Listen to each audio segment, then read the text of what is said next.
కేసీఆర్ సొంత నియోజకవర్గమైన గజ్వేల్కు 10 నిమిషాల దూరంలో ఉన్న కొలుగూరు గ్రామంలో దళితులు, బీసీలు మరియు పేద ప్రజల ఇళ్లను నిర్దాక్షిణ్యంగా స్వంతంగా ప్రొక్లైనర్తో కూల్చివేసిన హరీష్ రావు ఆ గ్రామాన్ని దత్తత తీసుకుని అభివృద్ధి చేస్తానని ఆ వైపు తొంగి కూడా చూడలేదు కదా.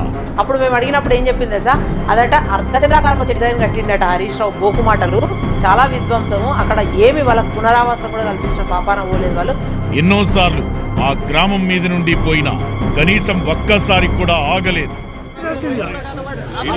ఇల్లు గులగొట్టిండు, ఇదే ఊరు రోడ్డు మీదకి వెళ్ళిపోయిండు కానీ ఊరిని ఎప్పుడు ఆపలే. హరీష్ రావు చేసిన ఈ నిర్దాక్షిణ్యమైన చర్య వల్ల కొన్ని బీద కుటుంబాల ప్రజలు గుండెలాగిపోయి చనిపోయారు. మరికొంతమంది తమకు జరిగిన అన్యాయాన్ని జీర్ణించుకోలేక ఆత్మహత్యలు చేసుకున్నారు. మాకు ఉపాయం కల్పిస్తామన్నారు కదా, 6,50,000 ఇస్తామన్నారు. మా భూమి రంగనగల సాగరికాన్ని తీసుకున్నారు. ఇంతవరకు కూడా కష్టడు నీళ్లు రాలేదు, మా జాగలకు ఏమీ రాలేదు. మా జాగల వరకు నీళ్ళే లేవు. అంత ఫంక్షన్ హాల్ కట్టిండ్రు మా జాగల. సారు మా జాగల ఫంక్షన్ హాల్ కట్టిండ్రు.